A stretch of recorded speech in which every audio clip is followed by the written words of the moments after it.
प्रभु तेरी वाणी जीवन की रोटी, नैनों की ज्योति अंधेरा मिटाती।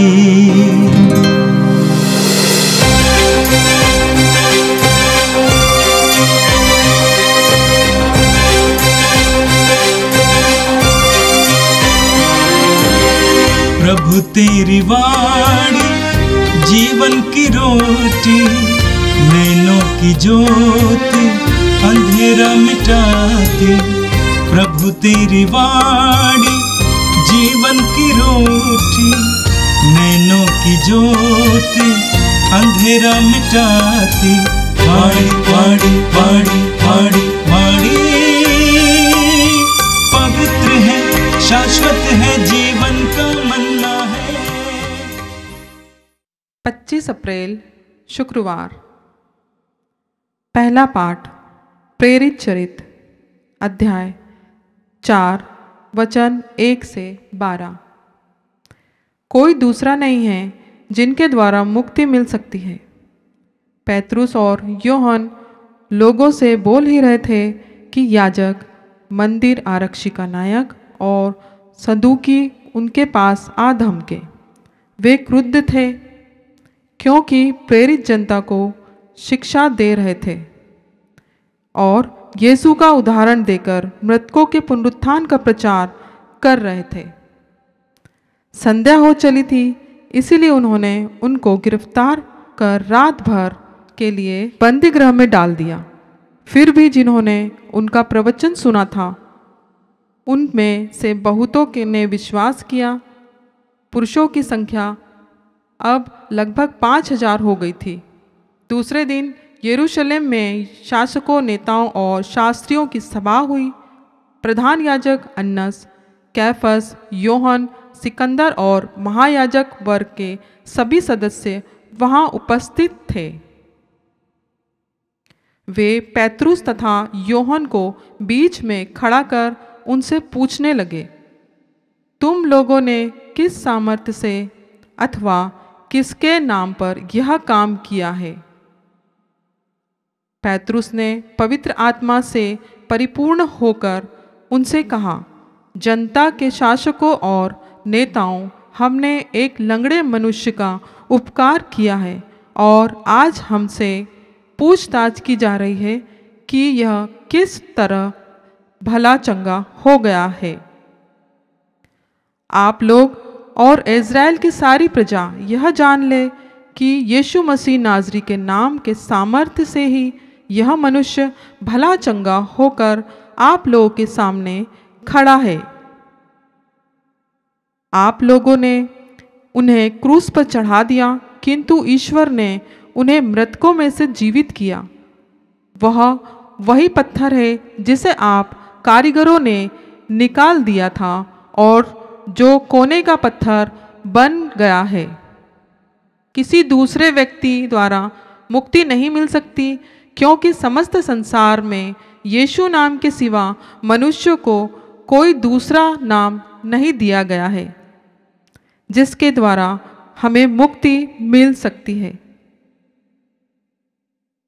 यह प्रभु की वाणी है। संत यूहन्ना के अनुसार पवित्र सुसमाचार अध्याय 21 वाक्य संख्या 1 से लेकर 14 तक। बाद में ईसा तिबेरियस के समुद्र के पास अपने शिष्यों को फिर दिखाई दिए। यह इस प्रकार हुआ, सिमोन पेत्रुस, थॉमस जो यमल कहलाता था, नथानायल जो गलीलिया के काना का निवासी था, जबेदी के पुत्र और ईसा के 2 अन्य शिष्य साथ थे।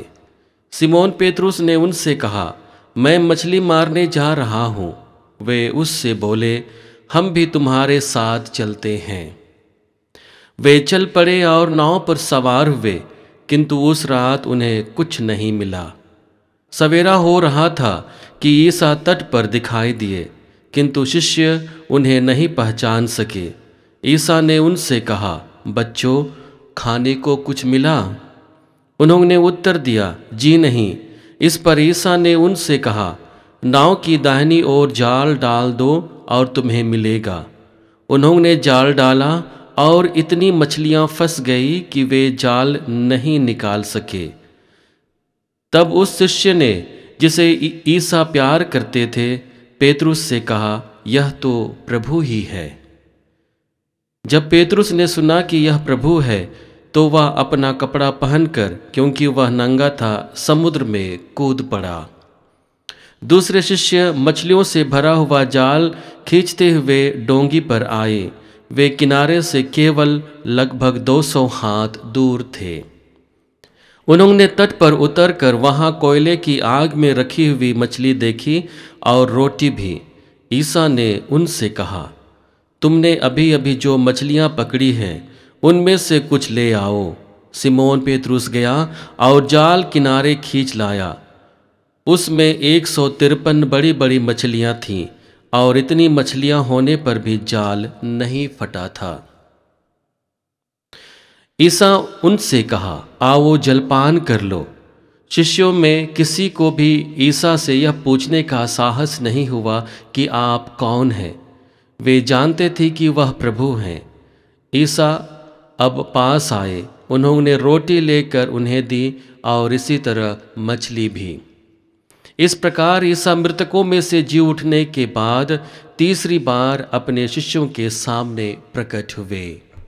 यह प्रभु का पवित्र सुसमाचार है। क्रिस्त प्रभु की जय।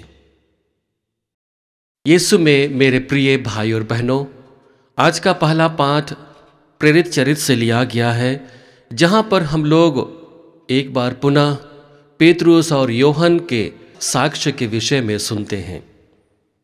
संत पेतरुस और यूहन्ना दोनों यीशु के विषय में लोगों के सामने अपनी बातों को रखते हैं। वे अपने साक्ष्य में लोगों को समझाने की कोशिश करते हैं कि यीशु मसीह संपूर्ण रूप से उनके जीवन के मुक्तिदाता हैं, और अपनी बातों को रखते हुए 3 महत्वपूर्ण बिंदुओं को लोगों के सामने रखते हैं।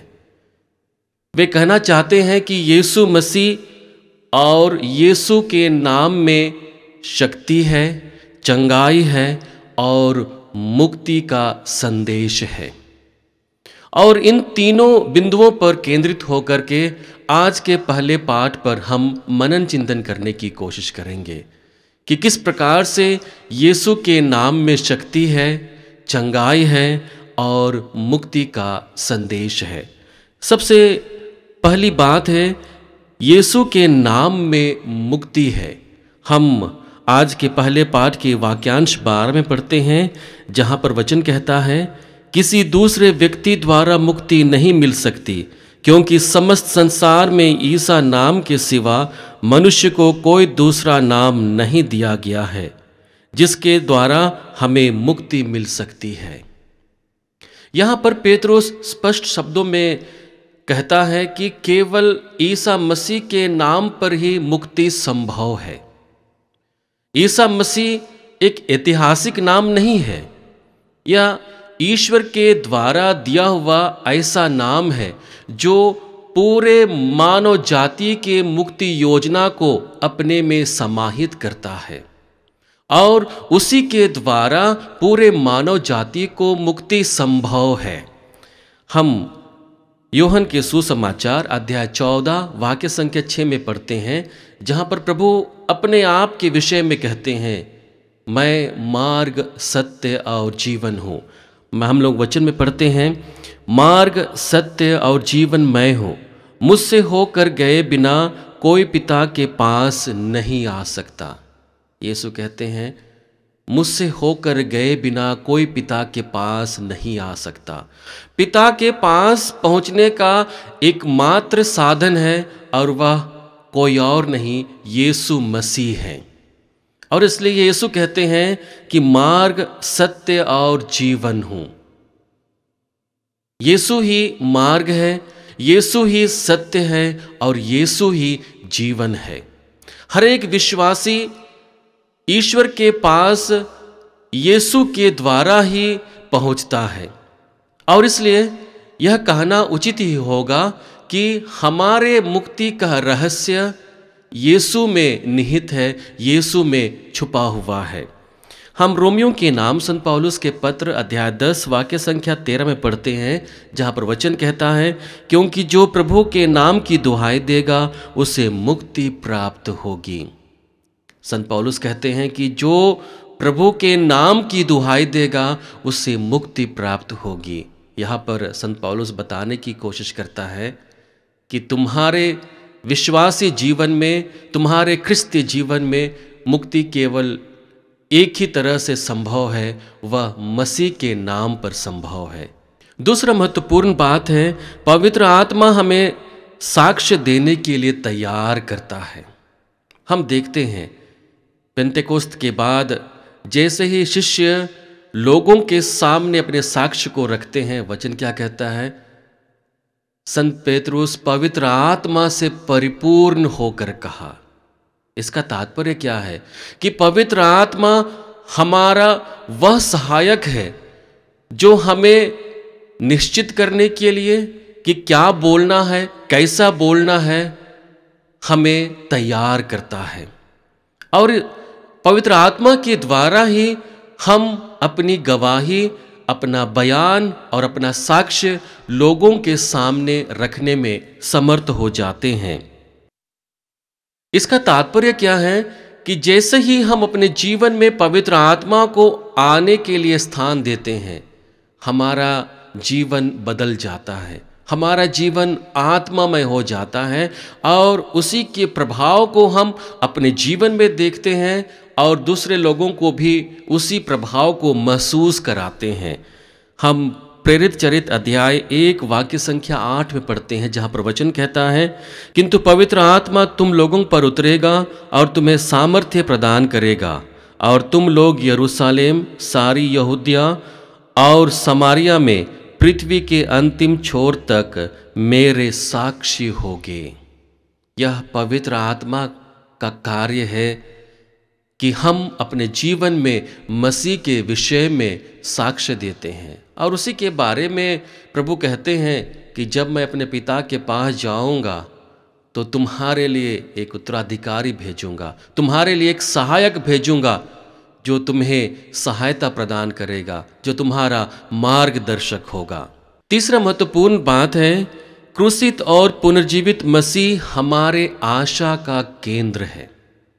हमारे विश्वास का आधार क्रूसित यीशु है और क्रूसित यीशु के पुनरुत्थान पर ही विश्वास के द्वारा हम प्रभु के मुक्तिदायी योजना के भागी बनते हैं।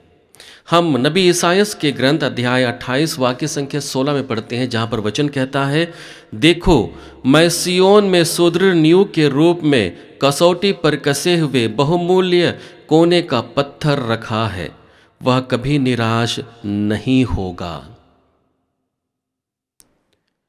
इस कथन के साथ नबी ईसायास यह बताने की कोशिश करता है कि किस प्रकार से एक निर्मल सेवक जो यीशु मसीह स्वयं है, उसके द्वारा हमारे लिए एक मुक्ति दिया जाएगा और उसी पर निहित होकर जब हम अपने विश्वास को प्रकट करते हैं तो हम उस मुक्ति विधान के भागी बनते हैं, जिसे हम पेतरुस के पहले पत्र अध्याय 2 वाक्य संख्या 6 और 7 में पढ़ते हैं, जहाँ पर पेतरुस कहेंगे कि जिस पत्थर को कारीगरों ने निकाल दिया था वह कोने का पत्थर बन गया है। वह कोने का पत्थर कोई और नहीं, हमारा यीशु मसीह है।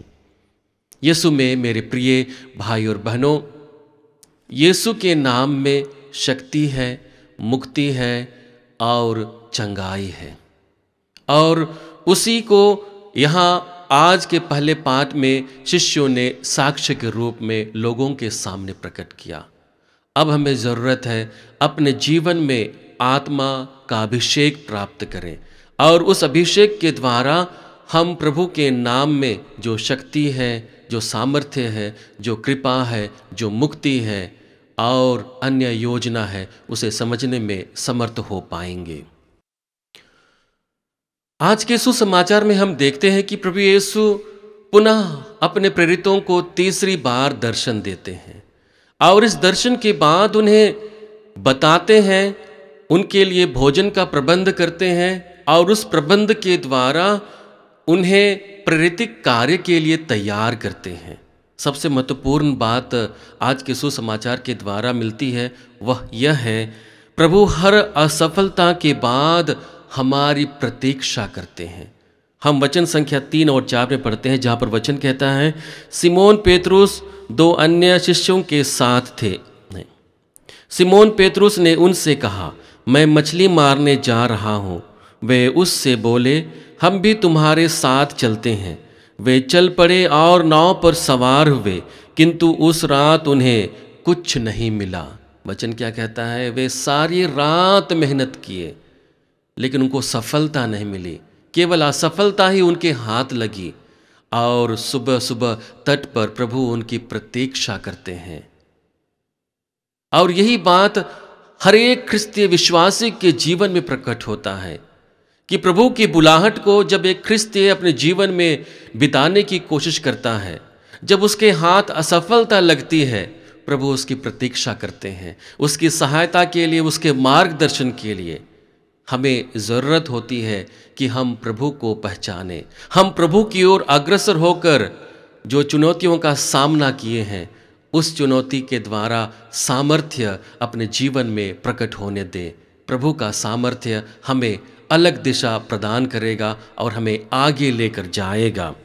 हम संत मत्ती रचित सुसमाचार अध्याय 28 वाक्य संख्या 20 में पढ़ते हैं, जहाँ पर वचन कहता है, मैंने तुम्हें जो जो आदेश दिए हैं तुम लोग उनका पालन करना, उन्हें सिखलाओ और याद रखो, मैं संसार के अंत तक सदा तुम्हारे साथ हूँ। प्रभु अपने शिष्यों को अंतिम बार यह कहते हैं कि मैं संसार के अंत तक सदा तुम्हारे साथ हूँ। आज यही वाणी हर एक ख्रिस्ती विश्वासी के लिए मिलता है। हर एक ख्रिस्ती विश्वासी को प्रभु आश्वासन देते हैं कि जब भी तुम और तुम्हारे जीवन में असफलता आएगी, मैं तुम्हारे साथ हूँ, मैं तुम्हारा कभी भी साथ नहीं छोड़ूंगा। हम स्तोत्र ग्रंथ अध्याय 127 वाक्य संख्या 1 में पढ़ते हैं, जहाँ पर स्तोत्रकार कहता है, यदि प्रभु ही घर नहीं बनाए तो राजमिस्त्रियों का श्रम व्यर्थ है। यदि प्रभु ही नगर की रक्षा नहीं करे तो पहरेदार व्यर्थ जागते रहते हैं। इस कथन के साथ स्तोत्रकार कहने की कोशिश करता है कि ईश्वर ही हमारे जीवन का आधार है। दूसरा महत्वपूर्ण बात है कि आज्ञाकारिता और प्रेम से प्रभु की पहचान होती है। जब ख्रिस्तीय विश्वासी अपने जीवन में आज्ञाकारिता का जीवन जीते हैं, प्रेम में स्वभाव को ला करके जीवन जीने लगते हैं, उसके द्वारा किसी और की नहीं बल्कि यीशु मसीह की पहचान होती है। हम संत यूहन्ना रचित सुसमाचार अध्याय 10 वाक्य संख्या 27 में पढ़ते हैं, जहाँ पर वचन कहता है, मेरी भेड़ें मेरी आवाज़ पहचानती है, मैं उन्हें जानता हूँ और वे मेरा अनुसरण करती है। प्रभु हमें जानते हैं और हम प्रभु को जानते हैं और उनका अनुसरण करते हैं। और इस कथन के साथ प्रभु हमें यह बताने की कोशिश करता है कि यदि हम प्रभु की आज्ञा को मानते हैं, उसके आज्ञा अनुसार अपने जीवन को व्यतीत करते हैं, तो हम यीशु को पहचानते हैं। हम सामुएल के पहले ग्रंथ अध्याय 15 वाक्य संख्या 22 में पढ़ते हैं, जहाँ पर वचन कहता है, आज्ञा पालन बलिदान से कहीं उत्तम है। सामुएल क्या कहता है कि आज्ञा पालन बलिदान से कहीं उत्तम है। यीशु में मेरे प्रिय भाई और बहनों, सुसमाचार में हम लोग देखते हैं कि शिष्य लोग अपने पुराने जीवन को एक बार फिर से जीने की कोशिश करते हैं। उन्हें लगता है कि वे मछली मारने जानते हैं, उनको पकड़ना जानते हैं और वही कार्य को फिर से एक बार करने की कोशिश करते हैं। लेकिन देखते हैं कि मनुष्य स्वभाव में उनके साथ में असफलता आती है, असफलता हाथ लगती है। पूरी रात मेहनत करने के बाद भी उन्हें कुछ नहीं मिलता है, लेकिन प्रभु उनकी प्रतीक्षा करते हैं असफलता को एक बार फिर से नई दिशा देने के लिए। और यही कार्य हर एक दिन के जीवन में प्रभु हमारे जीवन में संपादित करता है। जब भी हम ख्रिस्तीय जीवन और ख्रिस्तीय बुलाहट को जीने में असमर्थ हो जाते हैं, प्रभु हमारी प्रतीक्षा करते हैं प्रेम के साथ, धैर्य के साथ, और आश्वासन देते हैं कि तुम मेरे आज्ञा को पालन करो और तुम्हें सफलता प्राप्त होगी। आइए हम प्रभु से प्रार्थना करें कि लगातार प्रभु में बने रहते हुए अपने आप के जीवन को हम प्रभु के लिए समर्पित करें और जी सकें। हे सर्वशक्तिमान पिता परमेश्वर, हम धन्यवाद देते हैं तेरे पुत्र हमारे प्रभु यीशु ख्रिस्त के लिए, जिनके नाम में हमें मुक्ति का संदेश प्राप्त होता है, जिनके नाम में हमें सामर्थ्य मिलती है इस ख्रिस्तीय बुलाहट को जीने के लिए। प्रभु, जब भी हम गिर जाते हैं, कठिन परिस्थितियों से घिर जाते हैं, हमारी सहायता करना। जिस प्रकार से तूने प्रेरितों को सहायता दिया, उन्हें तीसरी बार दर्शन दे करके उन्हें प्रेरितिक कार्य में आगे बढ़ने का आश्वासन दिया, ठीक वैसा ही प्रभु हमारे ख्रिस्ती बुलाहट में हमें अडिग होने का बल दे, ताकि हम तेरे वचनों को मानते हुए, तेरी आज्ञाओं का पालन करते हुए हम एक अच्छे ख्रिस्ती जीवन को जी सके। हम यह प्रार्थना करते हैं हमारे प्रभु ख्रिस्त के द्वारा, आमीन। प्रभु तेरी वाणी जीवन की रोटी, नैनों की ज्योति अंधेरा मिटाती। वाणी वाणी वाणी वाणी